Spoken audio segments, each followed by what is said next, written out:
So hello everybody, it is me, Demetra K, and I am sitting here with Walter of verbalherb.com. Of course, you guys know that it is Wealth Wednesdays where we sit down with Walter and we talk about money, how to make it and how to keep it. I should say earn it. Because we do have to earn the money. We don't make the money because, as Earl Nightingale said, we don't work in the U.S. Mint. That's where they make the money. We have to earn it, though.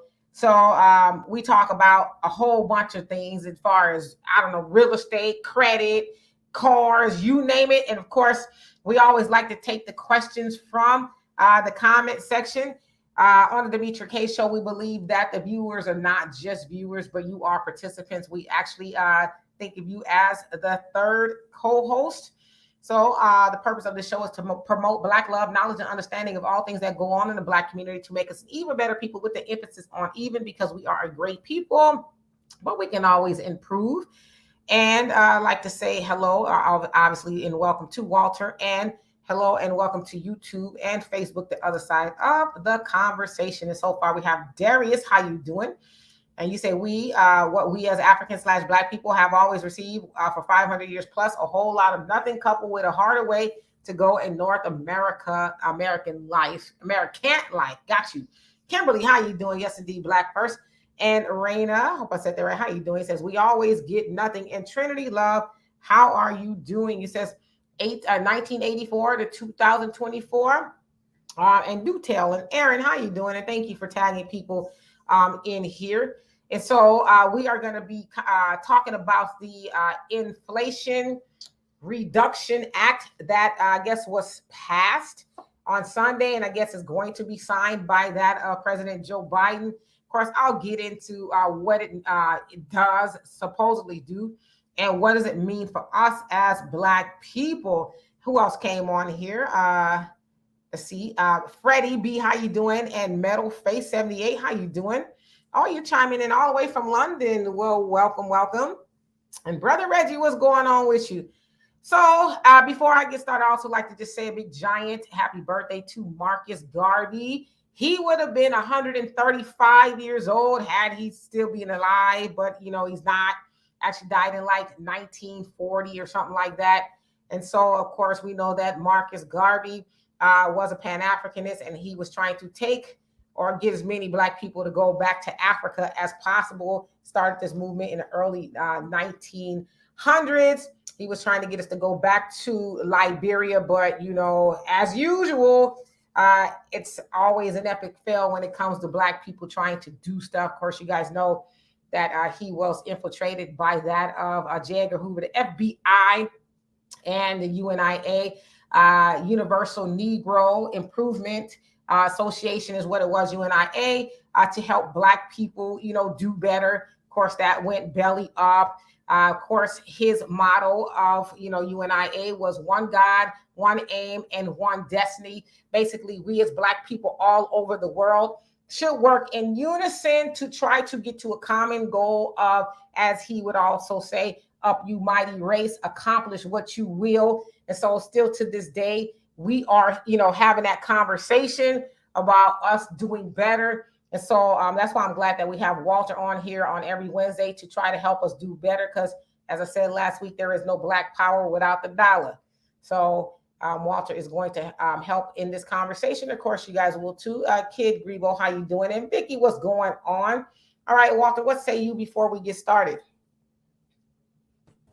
Well, anytime there's an act, Congress, or anything like that, my first question is, what does it do for me in this lifetime?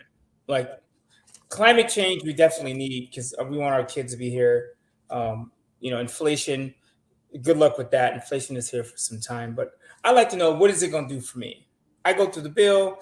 This one I haven't gone through yet, but normally I'll look at it and say, okay, is it something for me? If not, I'll put it to the side where it belongs, and I always get back to what can I do for myself. So that's kind of what I'm going to talk about today. And then we're going to talk about distractions, the things that stop people from actually taking care of themselves. Got you. Only Pamela's Way, how you doing? And Iron Will, what's going on with you? Yes, indeed, Black first. All right, so without further ado, you guys know that they have passed, they being Congress, the Inflation Reduction Act.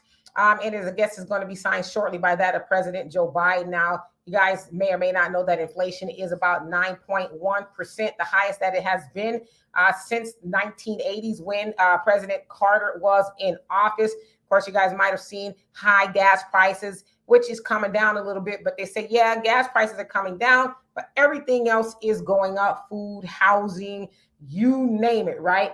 Okay, and so this bill is supposed to address lowering prescription drugs, improving healthcare costs, energy costs, lowering the deficit. It's also supposed to ask the super wealthy to pay their fair share, because you guys have heard time and time again how the super rich get away with paying very little taxes. And you guys might have heard that, Warren Buffett said that his secretary pays more in income taxes than he does, and he's a billionaire and she's not, obviously. So it's supposed to address that. Of course, it's supposed to address the climate in reducing carbon pollution, creating jobs, and protection from climate threats. Now, this bill also is going to give money to farmers. Now, the American Recovery Act that took place last year was supposed to help Black farmers. Black farmers were, well, it didn't say Black farmers. Let me take it back a little bit. It said farmers of, guess what, color. And so Black farmers thought that for sure that particular bill, the American Recovery Act, was going to help them in regards to loan forgiveness and a whole host of other things. So a lot of the farmers said they went out and bought, equipment to help them, cultivate their lands and stuff. And that bill never even did get off the ground, because here comes this new bill, the Inflation Reduction Act. Now, this new bill does address farmers, but it's going to give $5 billion in aid to farmers from all walks of life. And specifically, it says for distressed borrowers and farmers who feel like they have been discriminated against. Now, what had happened was when they addressed or introduced the American Recovery Act that said that they were going to help farmers of color, white farmers, they sued and said, well, that's not right. We feel singled out. It's discrimination, and we should be included too. And so this new bill in regards to the farmers does not talk about race at all. And so the Black farmers are like, well, we feel duped because y'all said that y'all would help us and you didn't help us at all. And so a lot of them said, well, we feel like Joe Biden kind of lied to us. And it's like, are you surprised? But okay. So, of course, some people will say, well, the stuff in the new bill, would help with health care and lowering prescription drugs and energy costs, because, right now everybody's running the air and, energy, electricity, and all that is high as hell. Yeah, you can say it can help us in those ways. But what about reparations? We've been asking for that specifically since the end of slavery, right? And so far, Joe Biden has given about $8 billion to that of Ukraine. And recently, he, said he was sending over an additional $500 million to Ukraine. And some of that money is going to help their farmers. But yet Black farmers here are like, well, we never did get help, like y'all said you would. But let's go back. What does Dr. Claude Anderson always tell us? He says, stop calling yourself people of color, minorities, and marginalized people. Why? Because we know that when we call ourselves that, when they come up with these acts, the Inflation Reduction Act, well, that doesn't say anything about you specifically being Black. It says people who have been discriminated against and distressed borrowers, and I'm talking about the farmers. Well, that could be anybody. And so, again, if you think about something like affirmative action, who was helped the most by affirmative action? It was actually white women, because they are considered a minority or a marginalized group of people. So they were helped the most. And so, again, this really should be a lesson to us to stop calling ourselves people of color, because that trips us up in a lot of ways and we miss out on a lot of opportunities. So in closing, what I'm saying, when we are thinking about going to the polls, and I also wonder too, how many of those Black farmers actually voted for Biden, thinking that he was going to stand by them. Y'all remember, I'm going to stand by you. And he still hasn't. How many of them went to the polls to vote for him? And, a lot of them are saying they're going into foreclosure. They're losing their equipment because they never did benefit from this loan forgiveness.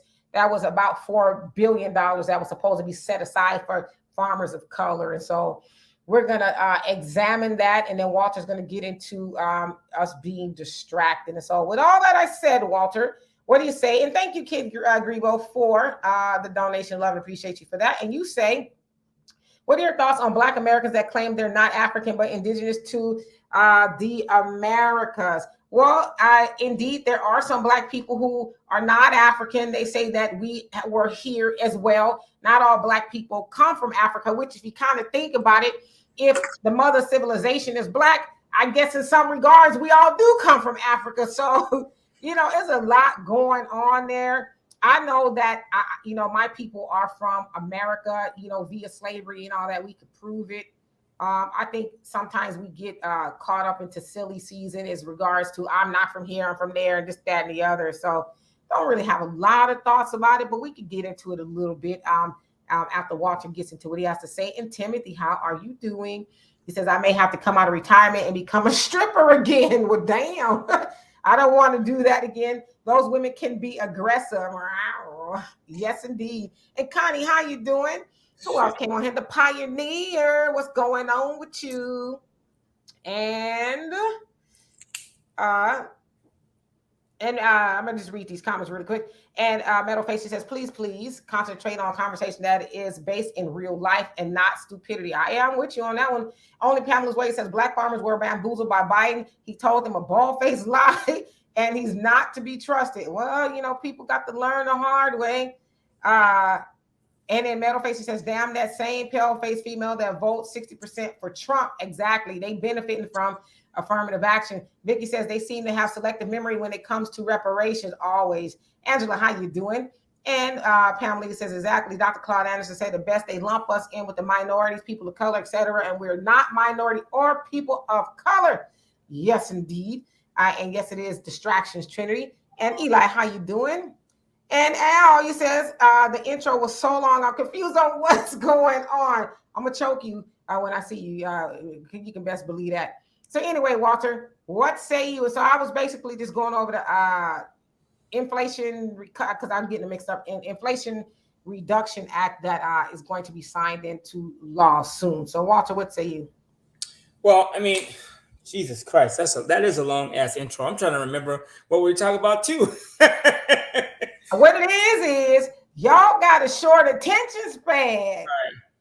So yeah, I mean, I just wanted people to know about the what's going on. A lot of times people count those things as a win for us as Black people, but we want to examine, is it really a win for us?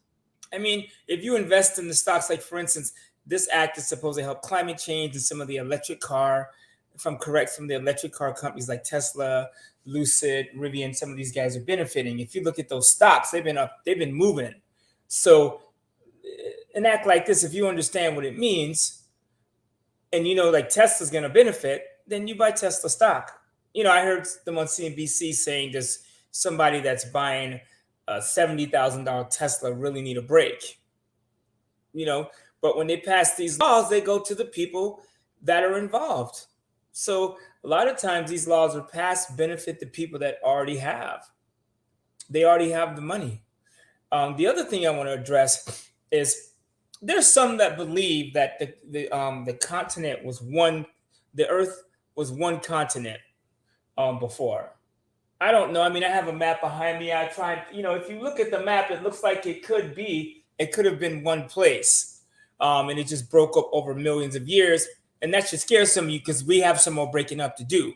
So if you look at the African map, if you look at the map behind me of Africa and South America, there is a current that travels between Africa and South America. So what the Africans used to do is hop in this current, and they would get off in South America, and they would hop back on the current and go back to Africa. So it's not hard to believe that there are Africans here already because they just hopped on the boat and rode the current.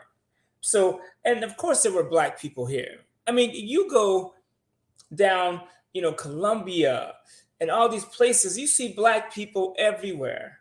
I was in Mexico over the weekend, and this Black dude came up to me. He's like, hey, he gave me a hug, and then he started breaking down in Spanish. Pangea, that's what it is.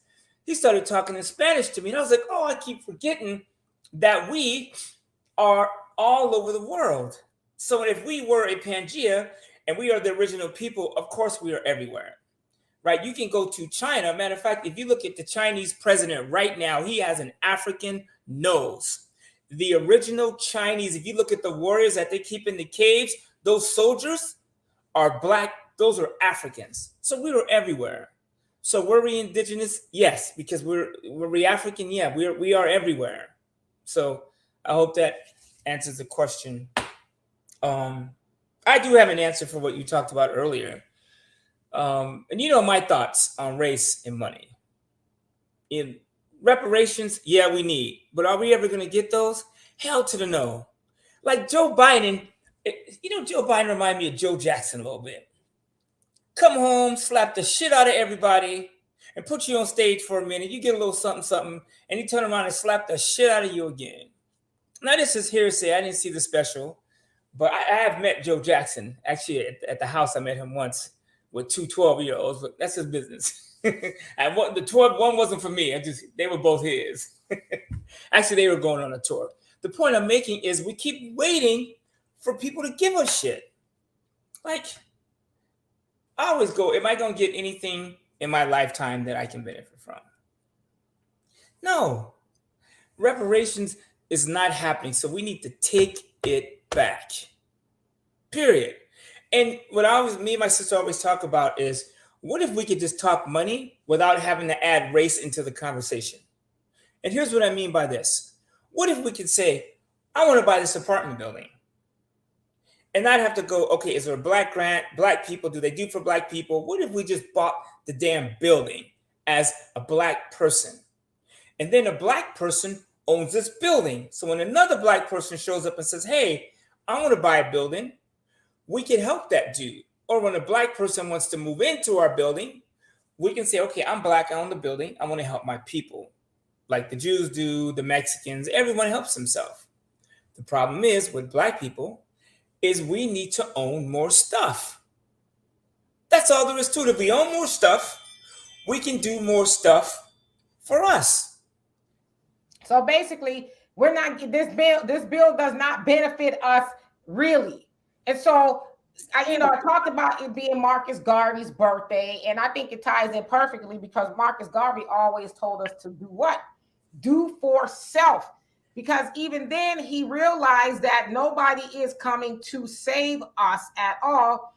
The saving that we have to do has to be on our own accord. Of course, the Nation of Islam, the Honorable Elijah Muhammad, said the same thing. We need to do for self. That doesn't mean that we are not owed reparations. We are. But in the meantime, we keep expecting these administrations, regardless of who's in the office, to do for us, which they should, because they do for everybody else, and specifically the Democrats. They can't get in the office without us. They should specifically do for us. But in the meantime, we should really be doing for ourselves. Now, again, Marcus Garvey was preaching that over 100 years ago, at this point, and we're still in this, like it's you think about it, we are still in 1918, or so, or 1921 or whatever, when he was telling us, up you mighty nation, accomplish what you will. Because back then they had a big giant steamship and factories and just a whole host of things under the UNIA, Marcus Garvey, and we don't hardly have any of those things now. So one would venture to say we're probably worse off now as Black people than we were when Marcus Garvey and them were, trying to have us do for self. And so I guess the question is, when are we really going to get that message and actually do something about it? Like I always say, you got money, you got to have weapons, because you got to have weapons to protect yourself. That's why militaries are so important. You have a military. Think about this. Why is America the most powerful nation in the world? Because of our military. If you step to the U.S.'s military, you are getting your ass whooped, unless it's nuclear and then nobody lives in that. But then who really wants to die? Maybe Putin does, but who really wants to die? So the military might is power. That's it. I'll give you a prime example. Me and my girl laying in bed, And my neighbor, my Chinese neighbors, man, they working like Michael Jackson. Her trash can was banging on my wall. She was bringing her trash in. And so I grabbed my 9mm and I run downstairs. And my girlfriend's like, what are you doing? I said, hey, I don't know who in the hell that is, but they got about 2.2 seconds to it. And then my neighbors, oh, hey, how you doing? My neighbor's cool as shit, but she's dragging her trash can along the wall of the outside of my house. The point being is, I felt safe because I had a weapon in my hand. If we can build our money and then build, like for instance, the FOI, when I went to the temple, my sister went too. I don't feel like you went as much as I did, but they had security. You walked through the temple and brothers were checking you. They had sisters for the sisters. It was all about security, protecting the minister and the people inside. Why have we gotten away from protection? I'm telling you, think about this. You see Jay-Z get out the car. Who does he have? Kanye, Jennifer Lopez, Nick, I don't care who it is, Keanu Reeves, whoever, and I'm just talking about people that I'm seeing in the news. When they get out the car, they have mad security.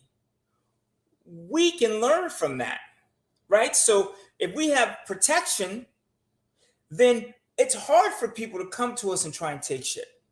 That's number one. Number two is Marcus Garvey said, do for self. The one thing we have not done, and I'm talking about recently, because there was Black Wall Street, but we were missing weapons and military, is do for self. You know how we get reparations? Do for self. Because people that have cash can go and say, hey, we will hold the vote, which is what Ice Cube, I think, was trying to do. We have enough money to sustain ourselves. We're going to hold our vote. We have enough money to push the power to get our reparations. Look at what the Indians are doing in California right now. They're asking for more rights. They're asking for the government to protect their casino lands. Are you kidding? Like, think about this for a second. If you know Indian in California that's 100% Indian and whatever the Indians they are, where they can get that casino money, some of these guys are getting $10,000, $15,000, $20,000, $30,000 a month just for being Indian. And they are still asking for more money. Because they have money, they can ask for more. That's how it works. The golden rule is the dude that has the gold makes the rules. And when you black people, I'm talking to you black people, when you understand this, a lot of these other problems disappear. I promise you. I know people say racism exists. I know.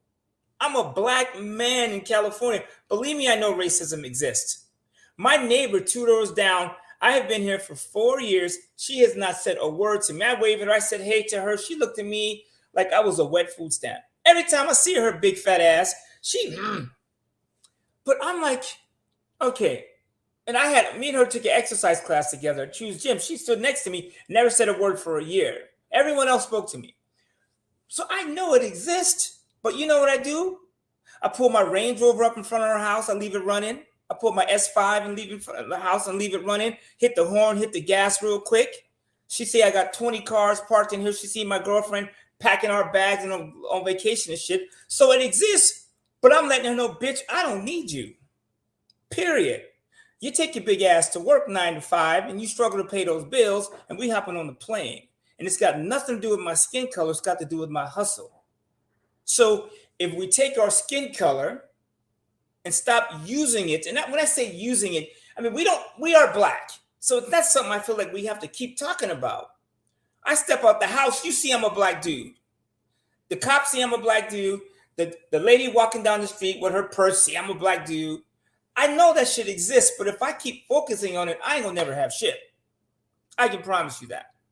So I don't need to keep being reminded that I'm a black man. I know this. I know I'm a black man when I get out the car in my suit and the white women step to me because they can't wait to get their hands on a brother. Same with the Chinese and Filipinos. Black men, we run the planet. Women love us. And if black men, if we love us like they love us, it's over. Period.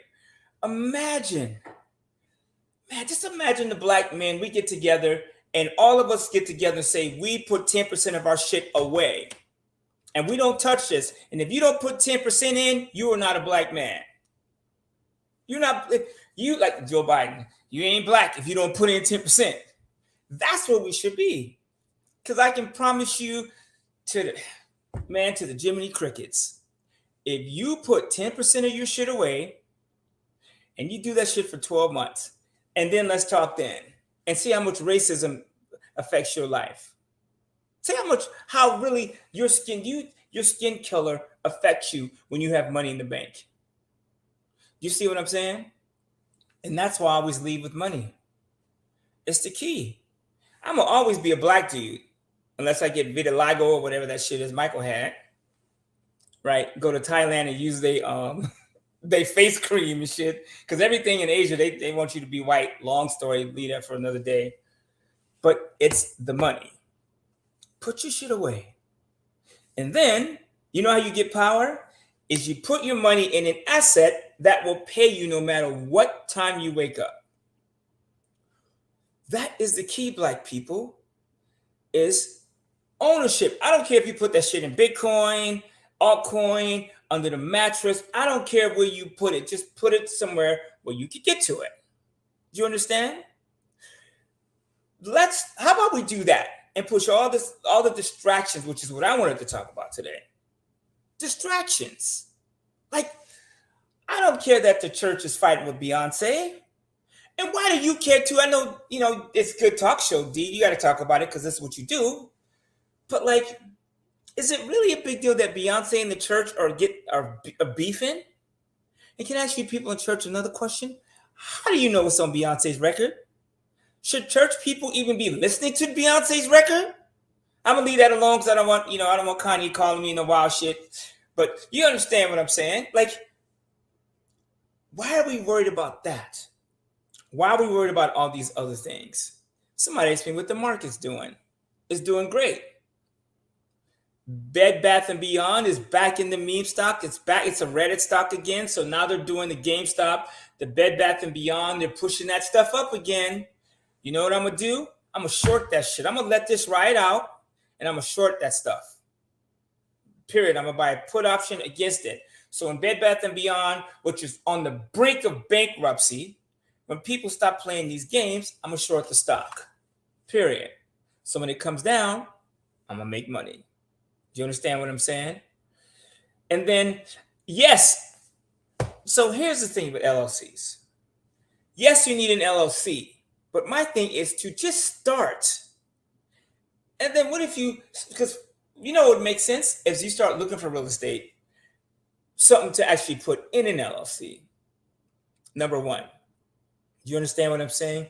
You guys, it's so easy to buy real estate right now because now prices are falling, interest rates are up, and so sellers are going, oh, shoot, I need to hurry up and sell. But now there's not that many people buying, so what are sellers doing? I tell you what, man, buy my house and we can work out some friendly terms. I'm more flexible. You know what I'm saying? You like my house? I'll give you the down payment. Do you understand what I'm saying? Or you come up with the down payment and I will be your bank. You give me 7% and I'll hold the paper. All you got to do is come up with the cash. And that's when you get on the phone with all your people. I asked D for 10, 15 grand last week. I don't remember what you said. That was a yes, no, a maybe. I think she said yes. Right? We found, and I'm not going to go into the details because I don't want to pitch. I don't want to ask for money over the internet without knowing you people. But we found this building, 21 units in Texas. 21 units. That means this giant house with 21 rooms in it. And they rent it out for $350 a night. And the guy's asking $500,000. So what if we all got together? And I'm not asking you guys for money because I don't know most of you. But what if we, the people that knew each other, got together and said, hey, dude, I'll give you $350 because the house has been on the market for 6 months. It's a Roach Motel. It's a dump. But what if we said, I'll give you $350? And what if you said, okay, we agreed at $4? All that means is we got to come up with $100 grand and we can buy this building that's $400,000. We put $100,000 down. That means we have a $300,000 mortgage. We fix the house up, which we can borrow money against. So this particular house that I'm looking at, when it's said and done, is worth about $1.3 million once it's fixed up. Because the rents are $350, the neighborhood that's fixed up, they're renting for those same rooms are renting for $600 to $800. So what if you buy the building at $400,000, fix it up, kick the tenants out, but it is what it is. It's your building now. They got to pay up and get to step in. It's business, right?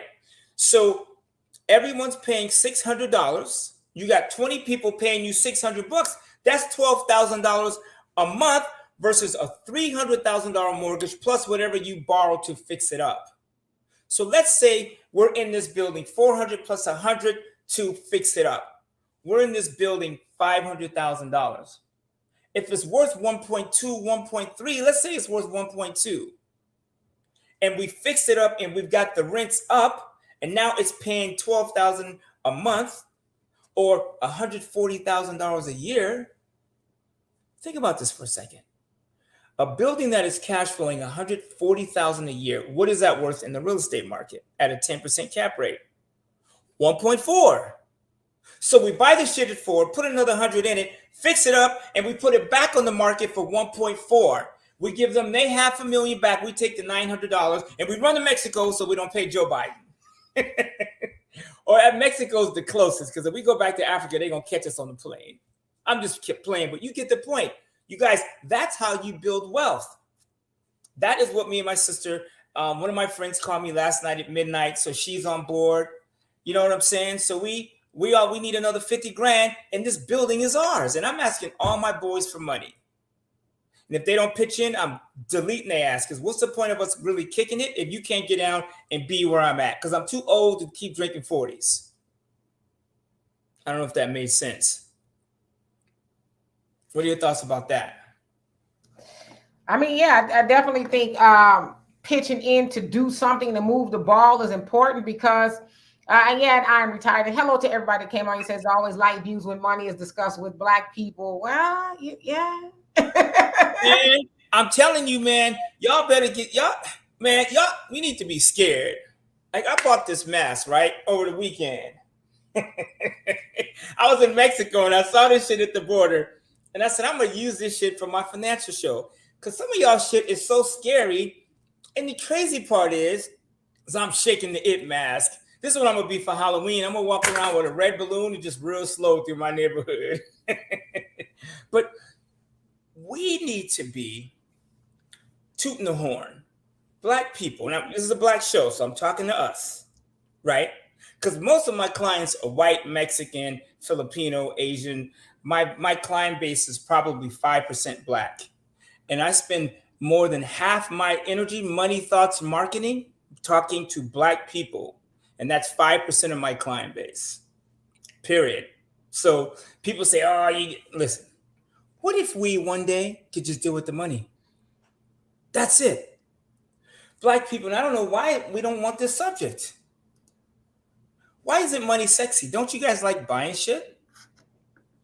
You know what I'm saying? Like, I want a pair of red bottoms. I want a Louis bag, the big black tote bag.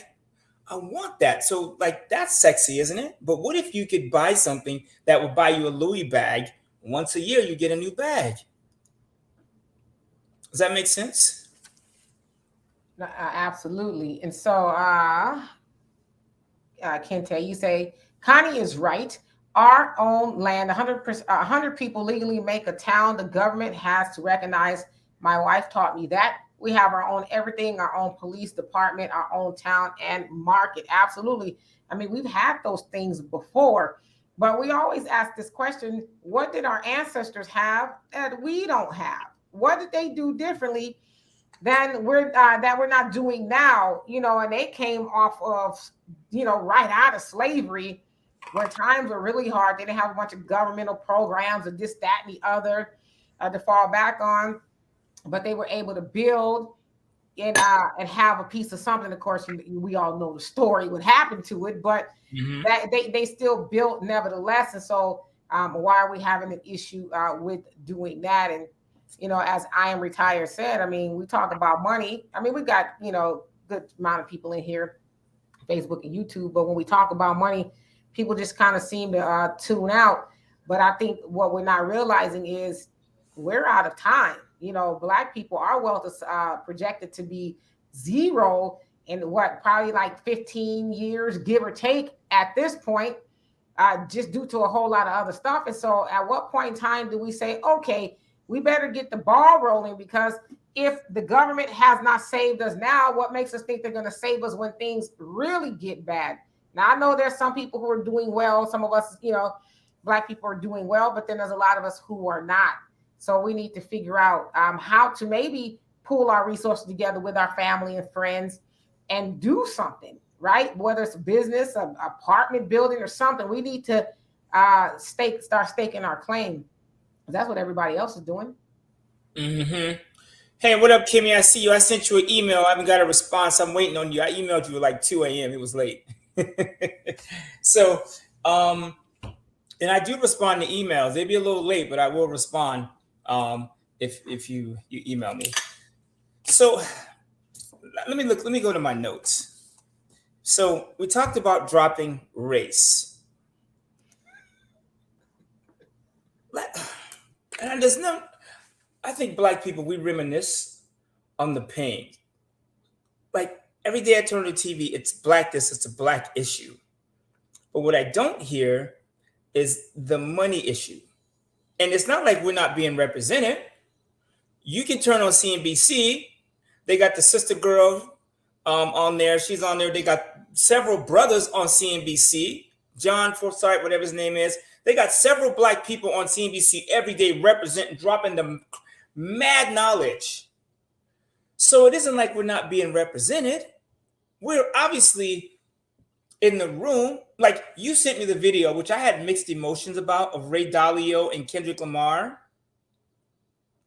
Like, if you understand, Ray Dalio, who happens to be a white dude, is the godfather of finance. You want to learn money? Google, subscribe to Ray Dalio's YouTube channel. He is the man, 50 grand. Dee sent me a video of Kendrick Lamar, right?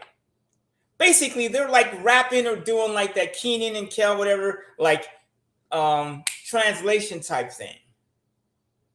What do you think it took Ray Dalio to agree to that video? Think about this. This is an old white man who is a godfather of finance. He don't need the Black dollar. For him to come and get down with, think about this, you guys, for 1 second. Like, get down with Kendrick Lamar and do a video to break down finances to Black people. In order to get to the niggerdom, you got to get a rapper to translate the shit for him. Part of me was like, oh, that was cool. But like, then I'm like, God damn, like we need Kendrick Lamar, who's a phenomenal rapper, to break down finance for us. Like, we gotta spoon feed these Negroes with the hip hop beats. Come on, like this is like, man, I don't even know what to fucking say. Get this question here. What are your thoughts on the whole chip subsidy bill that got signed today? Would you consider investments in hell today? Yes, absolutely, because nothing move. I bet you buy the chip. Nothing moves without a chip. Period. AMD and NVIDIA, these guys got crushed this year in the stock market. NVIDIA got wiped out. But do you think that's long-term for NVIDIA? No. A month ago, I told you guys to buy Uber. I said, I'm buying Uber. Uber was at $20. You know where it's at today? Up 50% to $30. So you want to follow the news, follow the trends. That bill, I think, is going to help investors. You guys really don't think that Joe Biden and those are really trying to help the everyday person, are you? Climate change is necessary, but do we need a bill to save the planet? Hell no. Why is it the bill is if you're buying a Tesla, it's helping you? Or Rivian? Or these guys, these investors, they're getting the cash. Who do you think owns a Tesla? Who's buying a Plaid right now? The money, the big money. So why not participate and get involved? If you're going to follow politics, follow the money, period. That's how you get ahead. So when I sent you that video, and you guys, if you have any questions, please throw them in the comment section. We would love to answer them, address them, or however So that video I sent Walter, it would say Ray, what's his last name? Ray Dalio. Ray Dalio and Dalio, I believe. Kendrick Lamar, and they were kind of breaking down. So one of them would say something that was kind of over the head, and then I think it was Ray that was was it Kendrick that was breaking it down in layman's term, one of them. But why do you think they feel that is necessary? Do you think they feel like financial literacy is lacking in the Black community? Like, what do you think was the premise behind that? Wait, say that one more time. I was distracted. What do you think was the premise behind them two doing that play on each other, breaking down the financial literacy into layman's terms? Why do you think they were doing that? Do you think they feel like financial literacy is lacking in our community? Hell yes, and I think they went to him. Ray Dalio is the man. Like, I think they went to Ray because what the fuck does he got? What's he want to do with it? You know what I'm saying? Like, why does unless he's thinking like, okay, I can benefit, I can help the Black community, but I could also benefit from it. Because the person that gets the Black community involved in finance to the point where we care about ourselves to make money, number one, is over. It's a wrap. So, I mean, and I know it was Kendrick's way. I'm sure it was his way of community saying, hey, let's get Black people to invest, get down. You know, I'm working, I'll leave her name out of it, but I've been approached by her management team. Somebody's extremely super hit records all over the world. I was approached by her management team to help her with her financial stuff, like I did with Kanye. And so I said to them, the only way I'll get down is if we stick to the money. I'm not doing no parties, no nigga shit. We just want the cash. That's it. Let's get the money. You guys imagine this. What if Jay-Z and Beyonce and Kanye West, LeBron James, Robert Smith, Will Smith, you name it, got together and said, we are publicly going to create a fund for Blacks. And here is the premise. This is going to be to help Black people build wealth. Now, I can tell you why they don't do it, because they don't want to offend the rest of the world, right? Because once you get to a certain level, it's like, okay, dude, Jay-Z, like white people, Mexican, Jews, we all got you here. And you're going to turn around and like throw us in the bathwater. So I know why they don't do it. But what if there was a way that they could? And what if we made it okay for them to do it? Like when Jay-Z came out, I'm not going to get into the cap shit, but when Jay-Z came out, Black people wore his ass out. When Ice Cube came out, Black people, we wore his ass out. What if we just gave them a chance to finish their sentence? Right? Because Kanye is the most brilliant dude I've ever met, seen on TV. Next to him, Elon, Joe Rogan. Some of these guys are just beyond brilliant. But Kanye can't get a word in edgewise unless he goes to the white dude, Joe Rogan, who's the only dude that will let him talk. What if we let these guys finish their sentence? Like if we took Kanye's advice, who owns land and businesses and all kind, you can't even count Kanye's businesses anymore. What if we let this brother talk and we took his advice and stop judging him because he's with a white woman and she's not white, she's Persian or whatever she is, right? And she white. I mean, if you go to Africa and you go to the Middle East, man, you just got to go over there. It's hard to explain from the U.S. going to Persia. I've been to the Middle East, and I mean, Armenian. I don't think they Persian. I mean, the point I'm making is we berate this dude because he's not with a sister girl. And I met Kanye; he was dating a Black woman. Well, I mean, I don't think I like Kanye. So I don't problem with Kanye, but I don't think people really more or less focus on that as much as some of the stuff that he said. But I listened to the Joe Rogan interview, and I was like, wow. I think a lot of other people should really listen to this because Kanye was talking about the stuff we're talking about. He's got a good handle and grasp on the things that go on in our community and what we need to do it. I mean, Kanye, of all people, who was broke a couple of times, he's not broke anymore. So to me, I think it's worth listening to. I think also, too, we need to stop expecting our leaders, and I'm not calling Kanye a leader, but our people to be perfect in order for us to listen to them. See what you just did? That's the shit I was talking about. I know it's the subconscious. Kanye is a Black leader. Stay with me. Because people, that's what I'm talking about. They'll bring him up, but then hit him with a but. Or if Kanye, okay, let me ask you this: who's the white leader?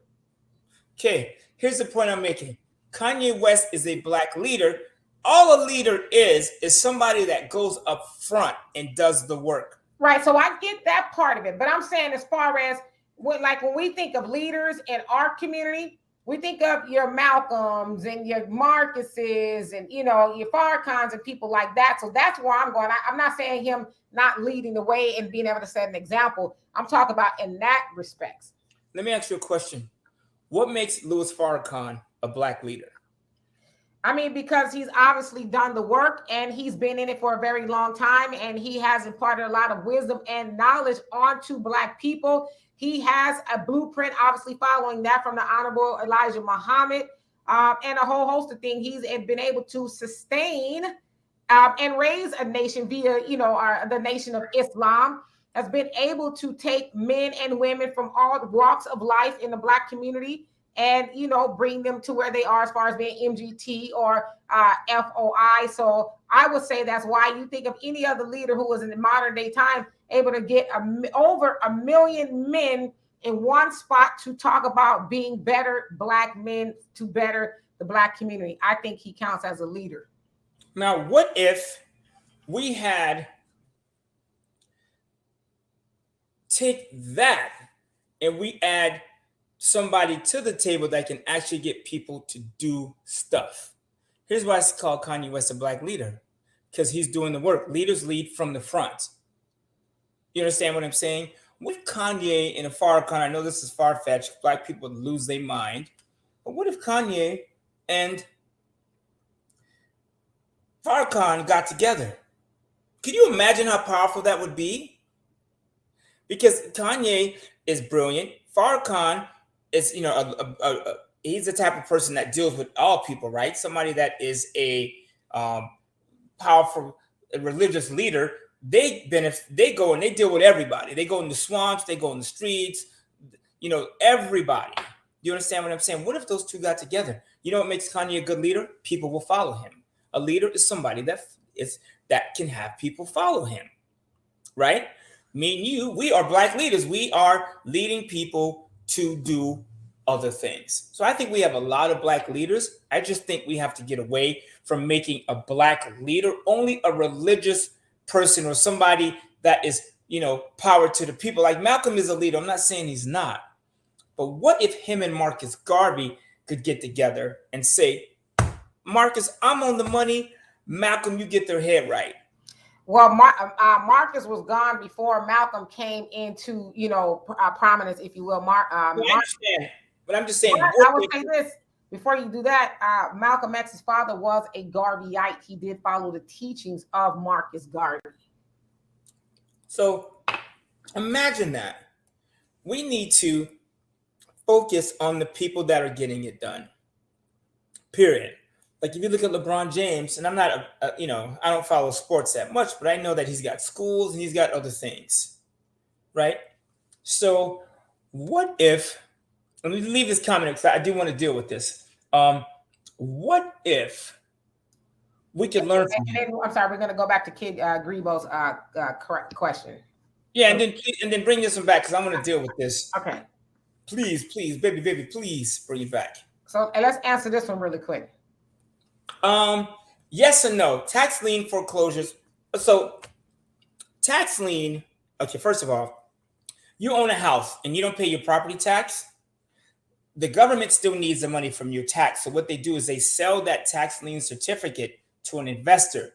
And so what happens is, so let's say you owe the government $5,000. The government will turn around and borrow that money from an investor and then pay them an interest rate. And then as the tax lien person that has the lien against them, you're responsible for the lien and the interest. The government's going to get their money. So they'll just borrow from somebody else and make you pay the interest. That's how it works. So, and then if the person does not pay their tax lien, and this is years, then you get, you own the lien that you can put against the house. But if they have a mortgage company, you still have people you got to deal with. If somebody owns their house outright and they're not paying taxes for 5 years or whatever the number is, and you hold that lien, then you can foreclose on that lien. That is a long process.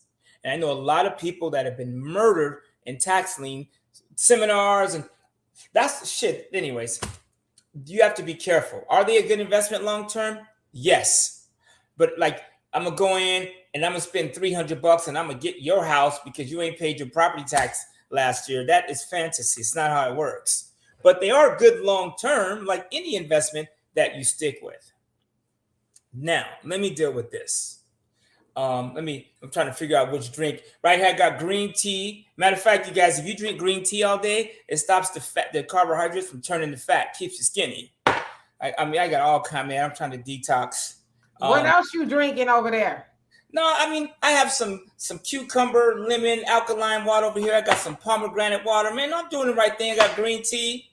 I got a little mezcal, but I'm just saying, brother, you took a long time to get to it. Hey, man, he's lonely over here, but I like to smell it, but I'm still trying to get over it, right?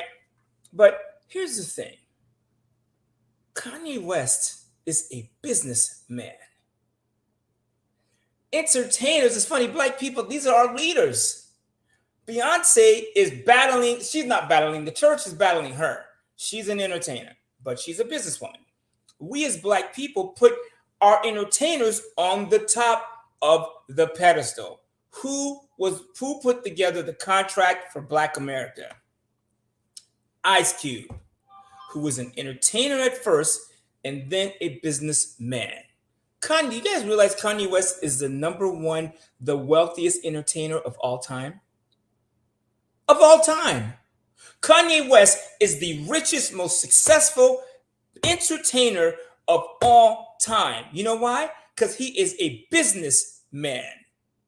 Kanye West, Kanye West got an album out? I ain't even heard it. Most of y'all probably ain't even heard it. But you know what you heard about?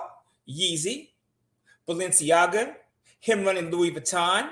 You know about his ranch. You know about his businesses. You know about his church. You know about all these other things. I can't name I can't put together two sentences on his last album. But I can tell you what a pair of Yeezys look like.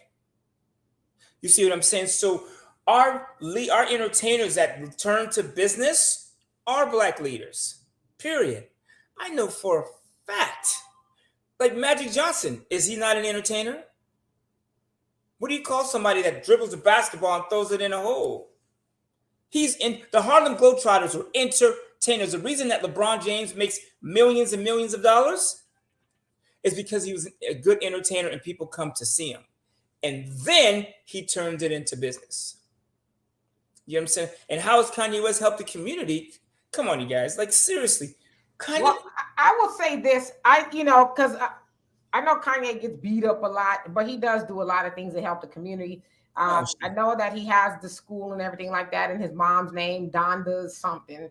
So I know he does a lot for the community and the kids in Chicago. But the other thing about philanthropy is a lot of times people don't tell all the things that they do because, they like to do it in silence. And so I would just say, I'm not saying this about you, Angie, but just because we don't see it does not mean it's not being done. And that's, again, this is and I don't, and I'm going to be a little harsh just because I don't know I don't know all the thoughts behind the comments, but this is the stuff I was talking about earlier. This is sort of, and Angie, I don't know if this is necessarily your position, but I know a lot of people come at Kanye crazy. It's sort of in my opinion, like maybe he's doing too well. I mean, here's a dude that's on his way to $4 or $5 billion. I know for a fact Kanye West has helped a lot of black people. There's a rapper out, Consequence, that's out, who I used to kick it with. Me, Kanye, John Legend, we used to kick it. And Kanye put John Legend on, who a lot of people would consider beneficial. Consequence, Big Sean, wherever the falling out, Pusha T, whatever's going on with them, he put those dudes on the map in one way or the other and has helped so many people. Do you know how many kids feel like they can do it? because the Kanye's there. They see Kanye doing it. You know why I started my clothing line, Verbal Herb?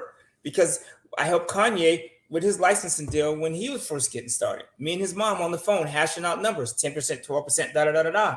And I thought, shit, if Kanye could do it, why don't I just do it? That's why I started Verbal Herb. From his inspiration, from watching him start, I started. So what's wrong with that's we as Black people need to stop coming after. If somebody is in the Black community and they have they're wearing pink booty shorts with pink braids and big muscles. I'm just being funny. But now you ain't, because there's actually a lot of dudes walking around like that. They call those shorts hoochie daddy shorts. Oh, stop it. Come on now. Let's keep it moving. Don't even For real. Oh, okay. Come on, I gotta eat dinner tonight. But the point I'm making is I don't care what's going on. What if they are helping us? We gotta stop judging. Kanye West, you guys, actually, believe it or not, is a really cool dude down to earth. You know what Kanye's problem is? He gets stuck. He doesn't like dealing. He doesn't like to wait. He feels like Black people should just move already. We should just go. Why do we have to wait to be Black? We got to wait for this benefit or wait for this politician. Why can't we just move? I remember working with this dude and many celebrities where their checking accounts they were just trying to keep it moving. And they had the world on their shoulders. And now that they are up, they get ridiculed. And I'm going to end with this on the subject. I think Angie mentioned that Ice Cube's done the work. What work has Ice Cube done for the Black community? I know he's done work, but I want to be specific. What work has Ice Cube done? I'm not saying Ice Cube hasn't done work. I know Ice Cube, like for a brother like that who has everything going for him, Ice Cube just never has to leave the house. He don't have to come out. Ice Cube don't need the money. He don't need the fame. He don't need the recognition. The dude is paid and well taken care of. Period. The fact that he comes out to help Black people and then gets punched in the face by us is mind-blowing to me. I don't know any other race that does that. What communities has Kanye West helped? He's helped my community here in Ontario, California. I got a check from Shopify 2 days ago. My first check from Verbal Herb from Shopify. They cut me a check right to my bank account. You know who inspired Verbal Herb? Kanye West. He's helping my community. You know what I'm saying? These candles are mine. So I'm like, if I can do clothes, I can do candles, I can do restaurants, I can buy real estate, I can sell it all. I got that motivation from working with him. And I know there's a lot. And you know what community is really getting help from Kanye West? Is everybody else except the Black communities. You know why? Because they don't hold his feet to the fire the way we do. Why? Yeah, and with that too, you know, I get it. A lot of people were mad at Kanye because he came out with the MAGA hat and, you know, he gave Trump a hug and stuff. But it's like, so what? Yeah, I didn't care about that. That didn't make me any difference because I saw what was going on there. You know, we were sold on Trump being a boogeyman, you know, and Black people were told, oh, you got to help get Trump out of there. You got to get Trump out of there. And everybody that was attached to Trump. Now, you know, admittedly, there was some people that was raccooning. Let's just keep it real. But, you know, we're supposed to be, you know, live in a place where we have a choice to be whatever you want to be politically speaking, right? But we were like so mad at him aligning with Trump. And now you fast forward to today. Are we better off that Trump is out of office and now that Biden is in his office? Are Black people better off? And I would venture to say no. I know a lot of Black people's like, shoot, when Trump was in office, my business was flourishing and, you know, things were good. But now you got Biden in office and he's trying to, you know, get all these task force and all this and that going on, trying to catch people up. And, you know, of course, they say when America catch a cold, Black people catch the flu. And so with this inflation, we know that has hurt us the worst. It just has. And so when we go back and think about people mad at Kanye, it's like, what did being mad at Kanye get you? Kanye's money didn't stop running. You know, he admitted, yeah, I probably made some mistakes aligning with Trump and saying, you know, and Candace Owens, he said, that's why I'm going to go mind my business and go do what I was doing before I got into all of that. But even if he didn't say that, like, what did that hurt us that he, you know, had those alliances? And y'all know I don't like Candace Owens at all, so I'm not caping for her. But I'd say that to say we as black people, we get caught up in the low-hanging conversations. Oh, Ice Cube went and talked to Trump. Oh, we need to blow him up on Twitter and we need to hate him and cancel him. I'm like, you got 80-year-old ladies talking about canceling Ice Cube. Was like, come on, Sister Sarah. You know, damn well you ain't never heard not one Ice Cube record, but yet you sitting up here talking about we cancel him. Why? Because he the Democrats told you that he was a bad dude? Because we miss the master. Let me tell you, most of the black men I know that have businesses and are doing well voted for Trump. I took one of my cars to get fixed, and the brother, I opened the door, and it's a brother. And he goes, "Oh shit, what's up, brother?" So we talk, we doing the black thing, whatever. And he goes, "So what's up?" I said, "Joe Biden's term, inflation." And he said, "Man," and his exact words. He goes, "Niggas miss Trump, don't they?" And I started busting up. And he goes, and this is a dude I've only known 30 seconds. He goes, "You know what I liked about Trump is he gave black people money. Everybody money. You don't have an LLC? Fuck it. SBA, PPP, OPP. He gave everybody money." Like, if you said you had a job as a booty shaker at midnight on Wednesdays, you got unemployment. Not only did you get unemployment, they went back months from the day of the pandemic and they cut you a check, a lump sum unemployment check for being a midnight booty shaker. And the money kept flowing in the $10,000 grants and the $5,000 grants and the grants and the grants. All that money Trump and the administration gave to everybody. Who do you think benefited the most for that money? Black people. You know why? Because we needed it the most. Period. So, and what does Joe Boogeyman do? That's what I'm going to call him, Joe Boogie. What does Joe Boogie do? What's the first thing he does when he gets in office? Spends the money to hire a task force to go after those people that got the money. Black people who needed it the most, he's coming after you first. Period. So that's why I say, let's just lead with the money. I know that Trump, and the dude even said to me, Trump, he's a dick. He's filthy. He is a dirty old man. But so is Orrin Hatch. And so is Gavin Newsom. And so is Bill Clinton. Like, some of y'all people, we called Bill Clinton the first black president. Matter of fact, at Aretha Franklin's funeral, what did the pastor say? Bill Clinton, we called him the first black president because we didn't see Obama coming. That was at Aretha Franklin's funeral. Same day Ariana Grande was butt naked with the ponytail. The ponytail was hot. I just wasn't feeling the short skirt. But Bill Clinton, most people would agree that he was pretty nasty. You could go to Netflix but we worship Bill Clinton. We worship this dude. Right? But Bill, him, Joe, those are the cats that push those crime bills, 3-strike laws. Who do you think those laws came from? Think about it for 1 second. Who said, I wrote the damn bill? Who was that? Joe Biden. In your face, black people said, I wrote the damn bill. And why do I care about reparations? I wasn't around. Your old ass knowing he was here during slavery. Or your father was. You're old enough to be close to it. So those are all distractions. Distractions. Right? And I'm not saying don't vote for Democrats. Because some of the Democrats, I'll go down the ballot. If they make sense, I'll vote for them. Right? I voted for Obama. I liked Obama. But let me ask you a question. What did he do? Obama, Ice Cube, Kanye, let's put them all down on a list. What did they do for black people? What did Obama do for black people?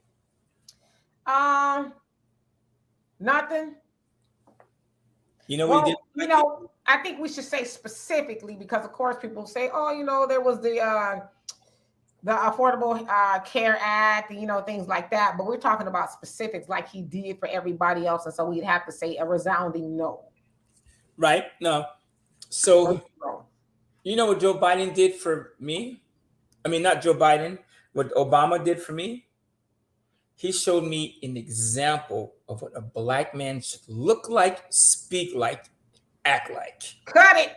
Because me and you had this conversation. Actually, it's more like an argument between Walter and I.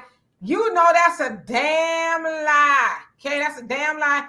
Goddamn well, you seen your daddy and Farrakhan. I mean, we're born in a nation, and a whole host of other black men, our grandfathers and everybody else show you how a black man is supposed to speak and dress and carry themselves. Obama did not show that to you or I. We had already seen that example.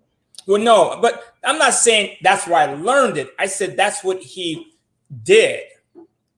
It was no. We had plenty of black leaders, but I'm talking about him specifically doing. When I looked at Obama, I saw a black man in power that showed the world this is what a black man looks and should act like. Forget his voting experience. That's what I'm talking about. Shit, I was wearing a suit at 8, 9, 10 years old. I ain't never worried about that shit. But for a lot of people in the world to see a black man running the country, that is power. I don't care what you say. So that's what I'm talking about. Power, power, power. And then now the dude's got a Netflix special, which black people ate his ass up for having a production company. Well, I mean, I don't know if black people necessarily ate him up for having a production company. I think black people were like, you duped us, Negro. You duped us. But then we kind of duped ourselves because, again, and Noam Chomsky, who was, world-renowned philosopher and a whole host of other things, he actually quoted that of Ann Coulter, who he doesn't like and I don't like either.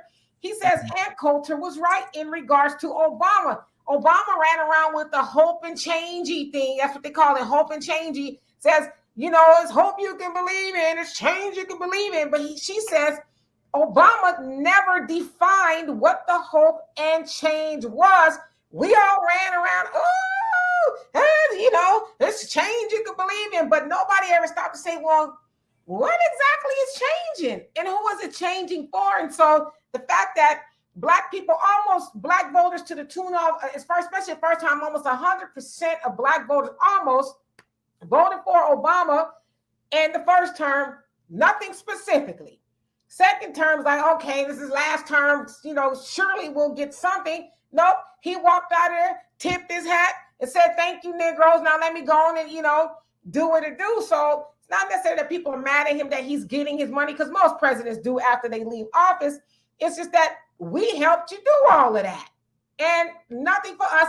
And he is so bold now that he had a talk show, a podcast with Bruce Springsteen, and they were talking about different things. And he said in one of those episodes that, I should have done more for black people. But basically he said, I was concerned with what white people would think if I only did something for black people. And that came out of his mouth.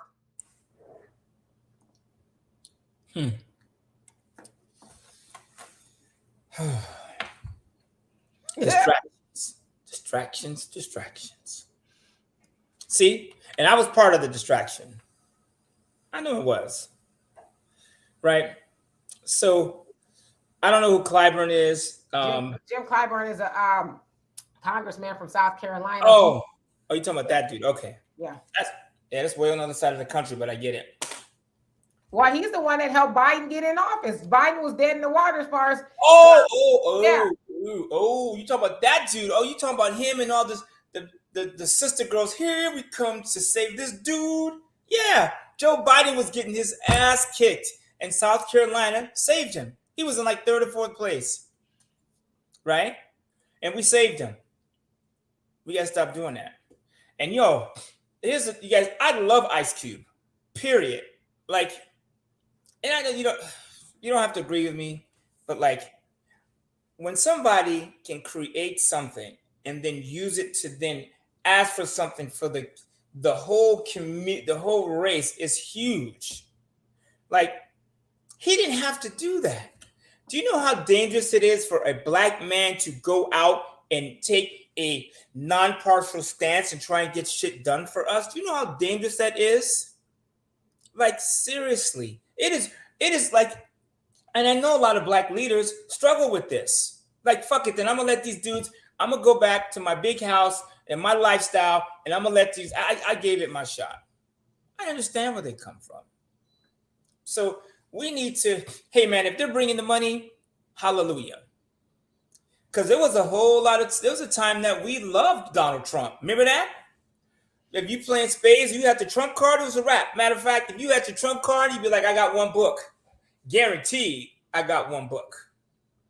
So, and that's what scares me about Ray Dalio. He's a cool old white dude, but man, once he start talking political shit, Kendrick Lamar gonna be like, oh, I'm sorry, y'all, for doing that video. It's just crazy. We have so many things that we have to, that has, we come to the table with. What if we just take the money? Yeah, he was inspirational. I mean, my sister cried when Obama won. I was standing in her house when he won. We were standing next to each other when he won. I did cry. I mean, I thought, wow, we never see, we've been told that never see a black man be president and all of that. And, so I think everybody got caught up in emotion. But hell yeah, I cried.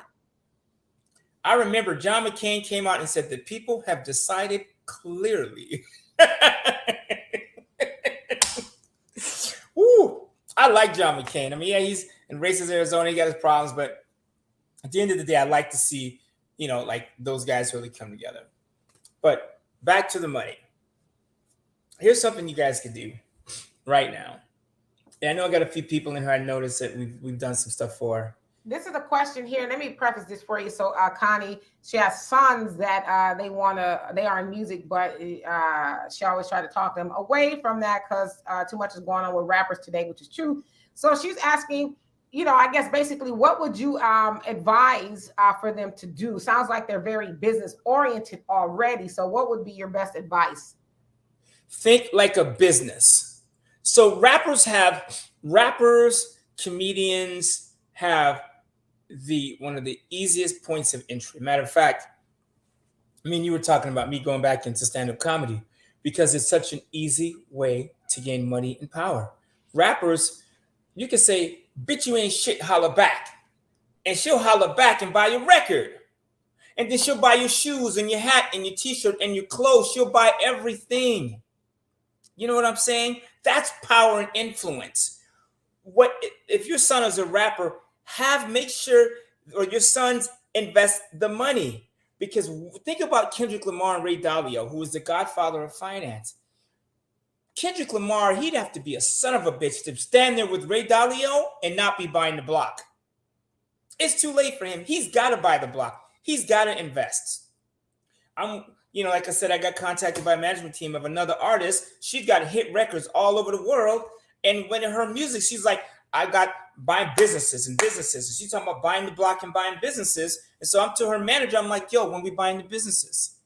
Once you open that door, you got to follow through. So as a rapper, take the money and put it away. Like, for instance, so a lot of these musicians, they'll get money up front. It's not as big as it used to be, but they'll get a check up front, right? The record companies will pay for your stuff, your lifestyle.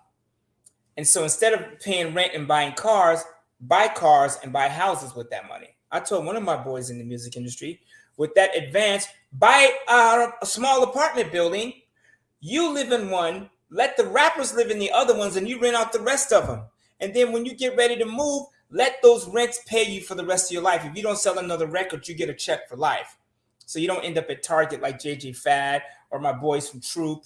Remember John came to the house for Thanksgiving that day. I was just like, damn. What if when Troop got that check up front and they bought a house and instead of buying a car for big money, what if they bought a car lot? You understand what I'm saying? So if I'm a rapper and I get $50,000 up front from my sales, or if I do it on my own, my thought is, what do I do with $50,000? Do I go out and buy the latest whip? Do I get the latest kicks? Or do I buy something that is going to pay me a residual check for the rest of my life. So you buy something that's going to pay you for the rest of your life. That's why I'm so big on buying an apartment building right now, because I would rather have a small house, apartment building, whatever, with 20 people paying me rent. Because worst come to worst, if I lost everything else and I got 20 people paying me rent, I can still live. You can move. I'm telling you guys, y'all sleep on Mexico, man. Like Donald Trump is talking about Mexicans, but when you go down there, there's so many people down there, you think you're in San Diego. Man, like you go to Mexico with $2,000 a month, you are balling out. Like you are balling. In the Philippines, you have 3 drivers, a cook, a maid, a masseuse. Man, you went to Africa. I mean, like, what's the cost of living in Africa like? Well, in South Africa, it was really cheap. It was far cheaper than, at the time I was living in California, way cheaper there. I mean, we could go get breakfast for like $15 for 3 of us. Right. So that's crazy. I mean, so that's what I would do as a rapper, or as anybody that gets lump sum. Like when all that money came from the PPP and all that stuff, the money that I could invest, I invested it. That's it. Let me answer this. Hello, Uncensored Truth, and everybody else that came on here. He says, Demetra, when Obama won, did you cry because you thought Black folks was going to get something? No, I don't think it was that. I think, like it was for a lot of people, it was very symbolic. Because if you really followed that election, it was really intense, and I followed it to the letter. And so I don't know. I think, like a lot of people, we didn't think he would win. And then when he did, because when they called California, it was a wrap. That's when they announced that he had won, when California came in for Obama. And so of course, yeah, it was very emotional. But now I don't think it was because he was going to do something for us. But of course, that question came into play later on within his presidency, once all of the hoopla wore off. And, there's this Black man with a Black woman in the White House. So, no, I don't think it was that. I just think it really was the symbolism of it all. Like, wow, here's a, Black president, which we never thought that we would have one, even though they kind of said Thomas Jefferson had a little Negro in him, which they all did. But you get my point. Thomas Jefferson, Abraham Lincoln. Do you realize they called Abraham Lincoln Africanus as an insult? Mm-hmm. So probably he was probably the first Black president, but he couldn't really say that. But the whole thing about Obama, and I remember watching TV all over the world. All the countries were celebrating. I remember the cameras in London, in Europe, when Obama won, the celebrations from these people. You guys, these weren't Black people. They were white people. Mexico, every country, they were partying when Obama won the president. The whole world partied with us. So when we get into these racist talks and some of this shit, I go, at the end of the day, I think most people, they just truly love people. They don't care about our race. So that was what Obama was for me. Just like, yo, here's a representation of my folks. Here's what we look like in excellent, or Black people. We call them an elitist, just some dumb shit. Of course he's elite. He's the president of the United States. He's the head of Harvard Law. He is elite. What do you call elite in football? Would you say Tom Brady is elite? Would you say LeBron James is elite? So then why can't Obama, who ran Harvard Law and is the #1 job in the world, why couldn't he be elite? See, that's the shit, Black people, we need to check ourselves on. It's okay for us to be elite. Am I great? Yes.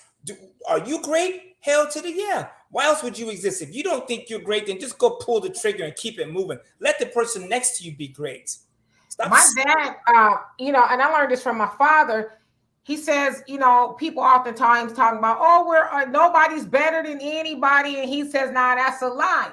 There are people who are better than other people. We're not all equal. there's some people who are horrible people. So would you say that you're on the same playing field as somebody that's a horrible human? No. So there are people who are better. And like you said, because I know that I've called Obama elitist a couple of times.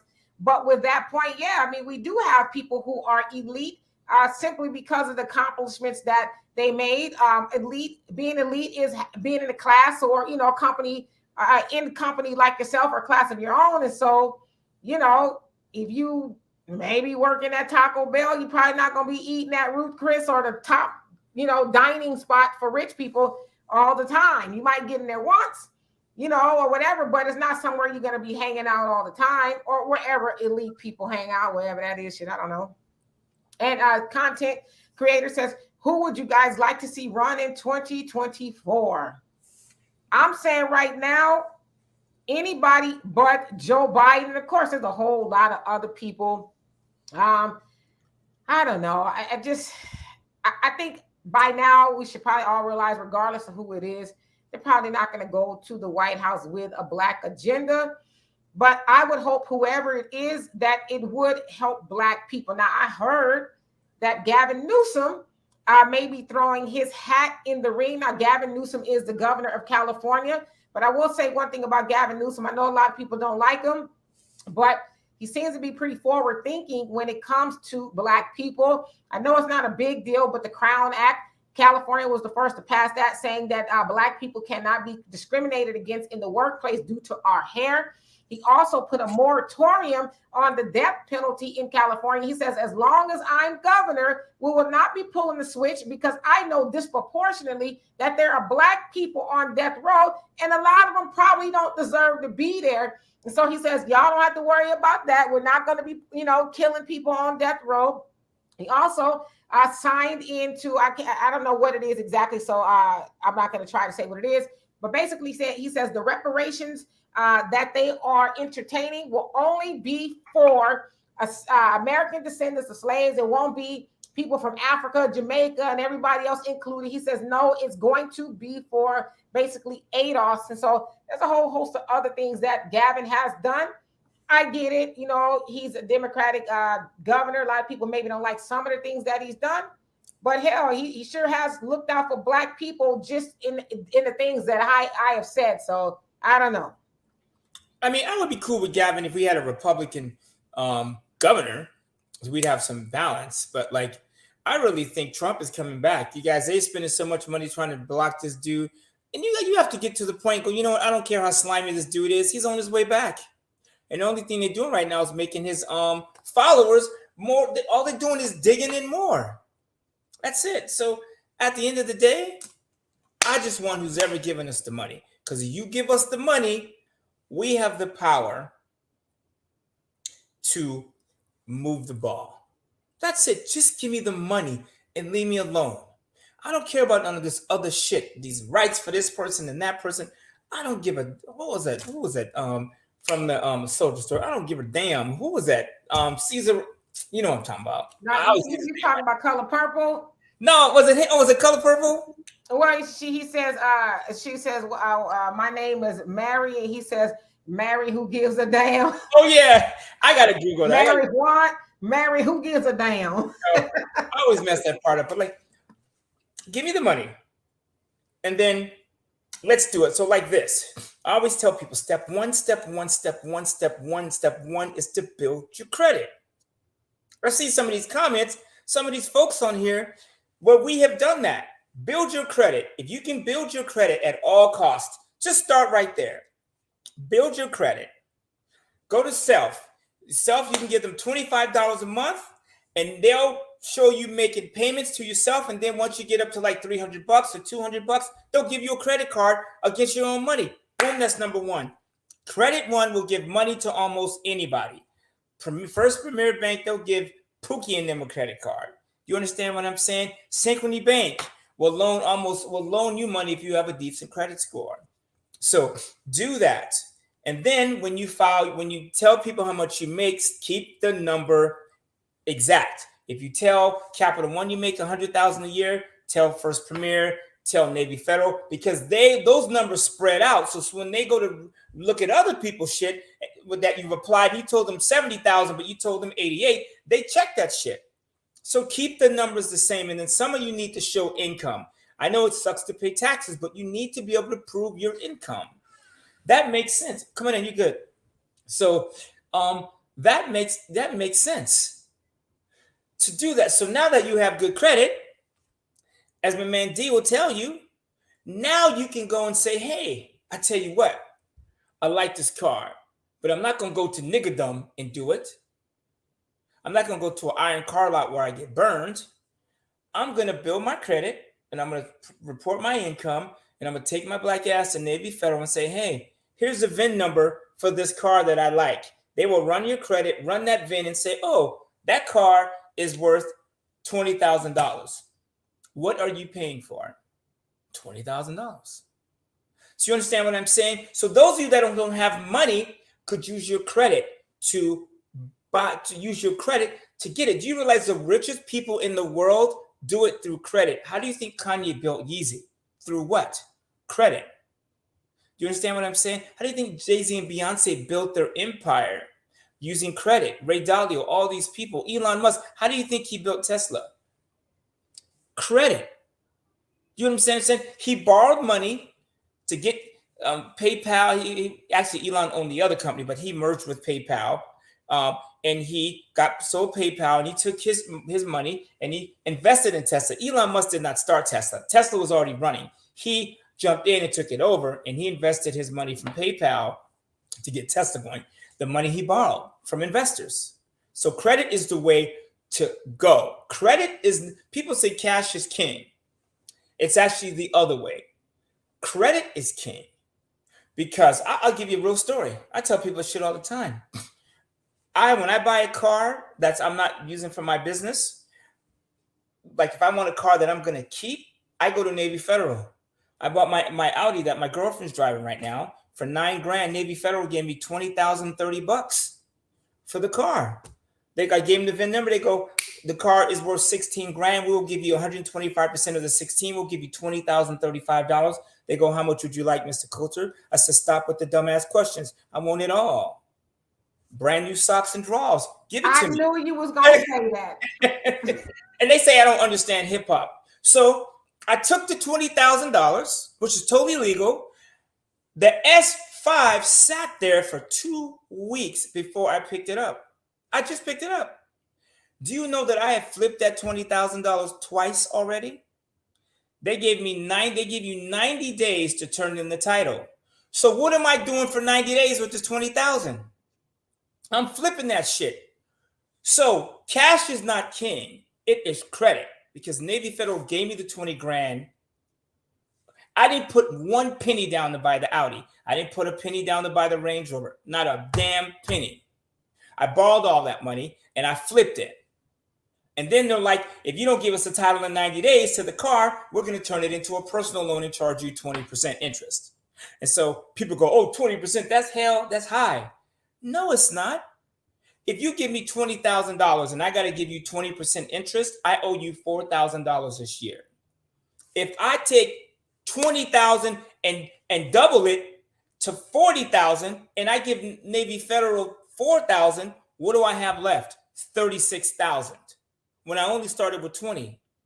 I don't care if the interest rate's 30% or if it's 40, even at 50% interest on that 20, I still come out as the leader. So credit is king. Notice have I put in one dime in this scenario? Have you heard? I haven't put in a penny in this situation.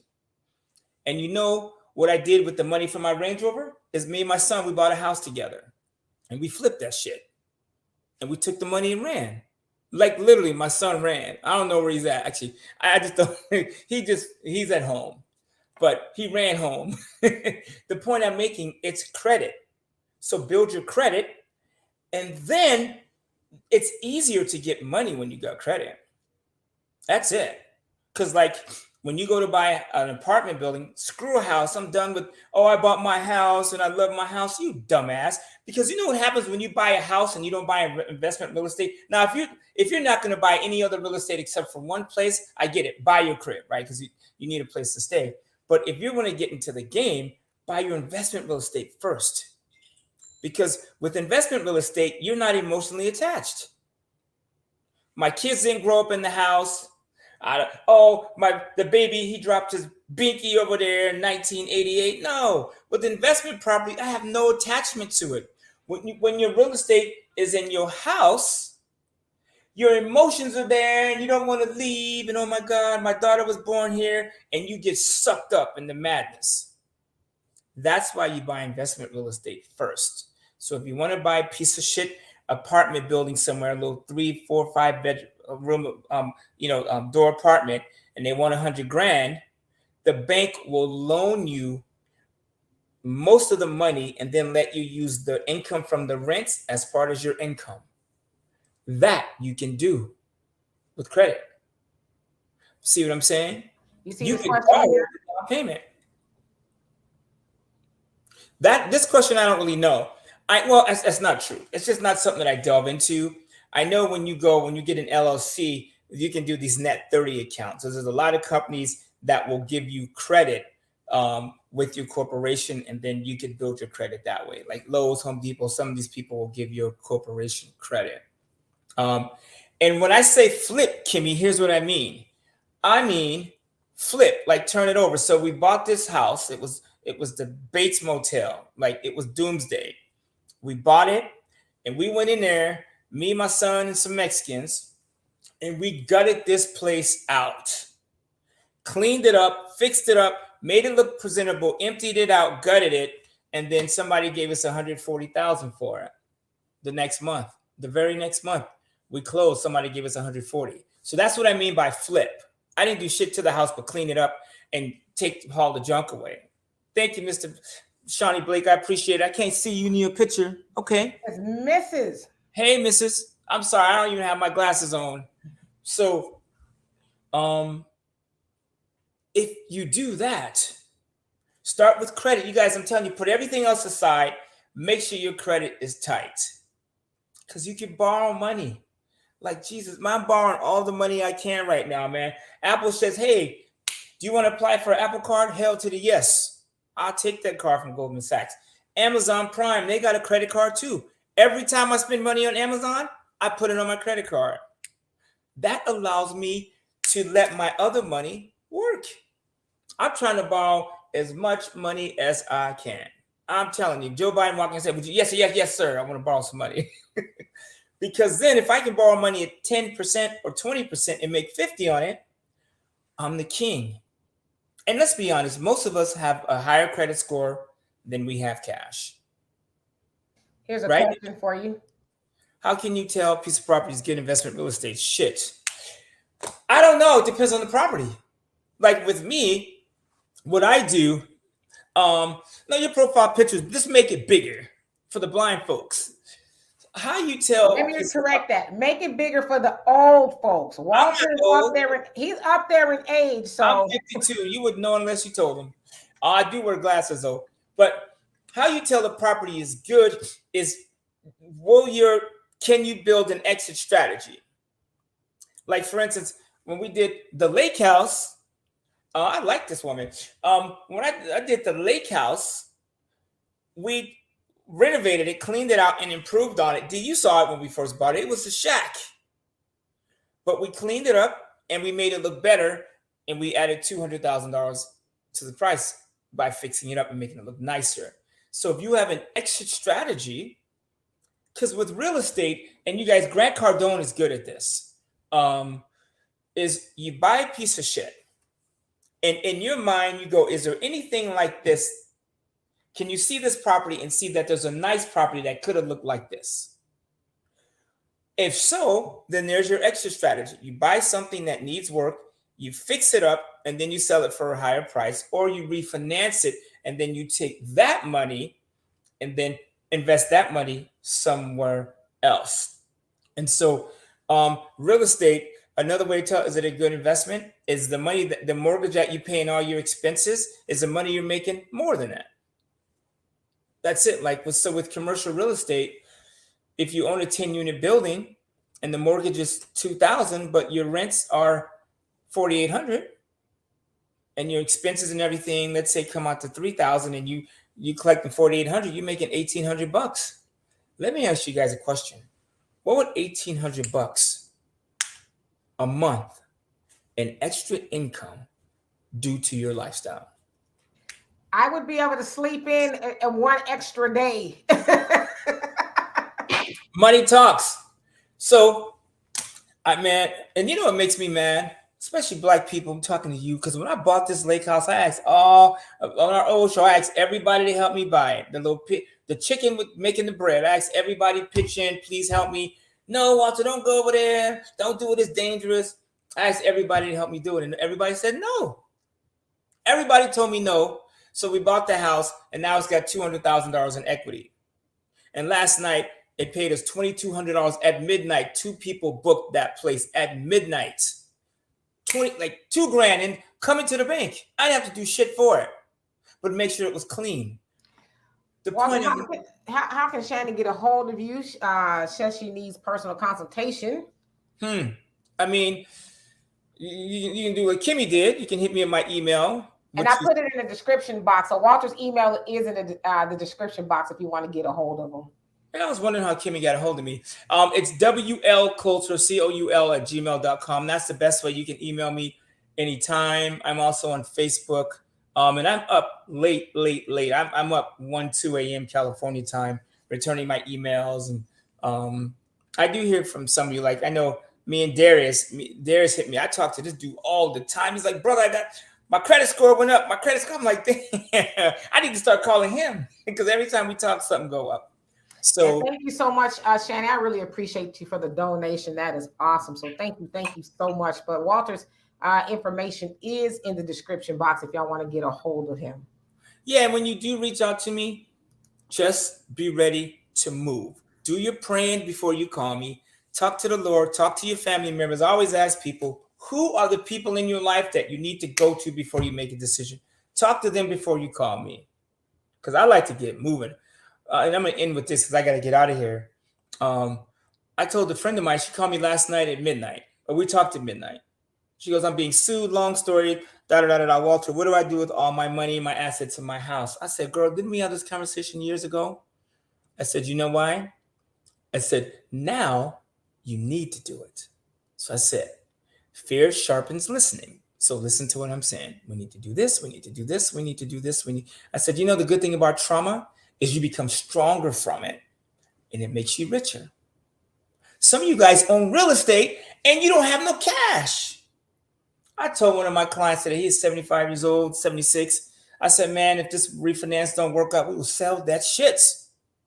You tell me you sitting on hundreds and hundreds and hundreds of thousands of dollars that you can't get to because you can't get a loan against that?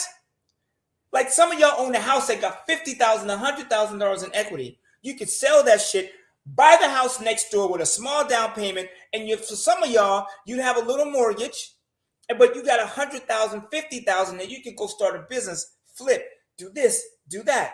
Man, one of my boys was like, hey, man, I'm going to come over there, I'm going to buy a car with you. I was like, no, you're not. I ain't going to just give it to you like that. But he knows you can buy a car from the auction for $10,000 and sell it for $15,000.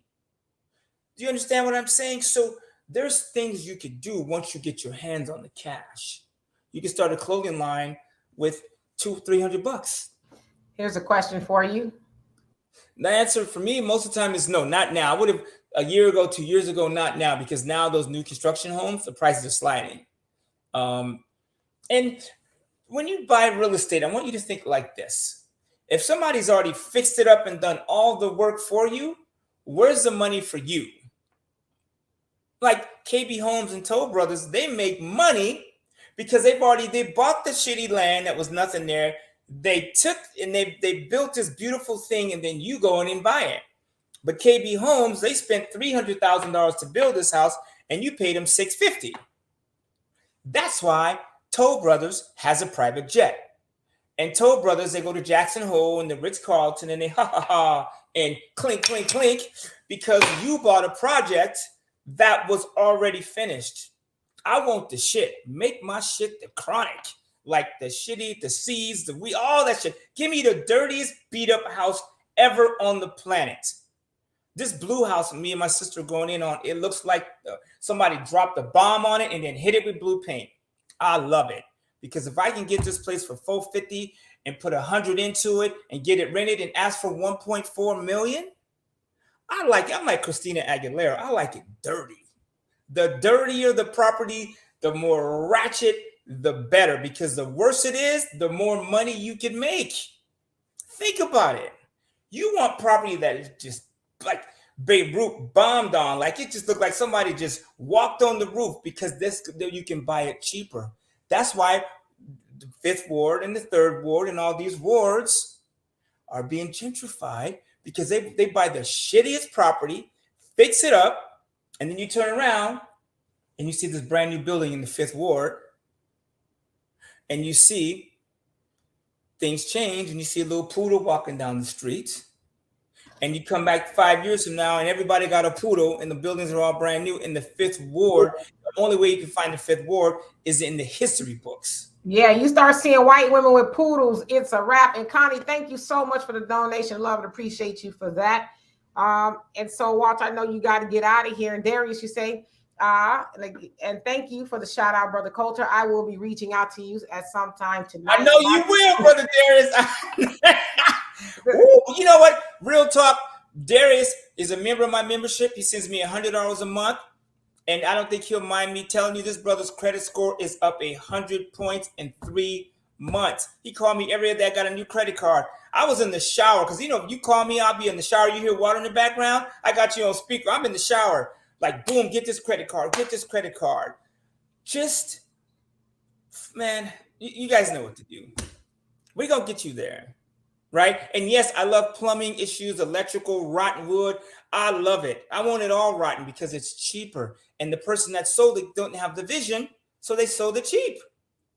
Yeah, that's just like the lake house there in Conroe. Oh my God. Piss in the master bedroom. These people had a dog and we ripped up the carpet. Piss came up like in that Prince song, The Smell of Doom. That shit hit the room. But I inhaled that piss and I carried that carpet out, and it's got brand new laminate flooring, and somebody paid $400 to stay there tomorrow night. Anyways, I'll see y'all next week. I do get a roll. But yeah, you can hit me up, the description, my email. You can email me all day, all night. I take phone calls. Just let me know. All right, y'all. So we are going to cut it just a tiny bit short, only about 15 minutes, because Walter does have to go and handle some business. Yeah, if you want to keep it moving, I'll sit here. I got a phone call I need to make. I'm going to get out of here too. But anyway, y'all, we will be back. So when I say we, me and Donovan, and yes, Brother Joe, now I want to say hello to you personally. Donovan and I will be back on Sunday. I don't know what we'll talk about, because, between now and then, something interesting may pop off. I said we might talk about politics. I don't know. Kind of get tired of that, but if something, really important jumps off, we'll talk about that. But if you have any suggestions, please let us know. We would love to talk about it. But in the meantime, you can email me your questions too. You already got my email, so you can email me those questions. Yeah, so Walter's open to emails and all that. Yes, Brother Reggie, we love you too. So we will see y'all, and look for my videos on YouTube, my little short videos. But definitely y'all see us live on Sunday at 5 p.m. Central Time. You do all have, please, a good rest of your evening, and we'll see you later. Peace.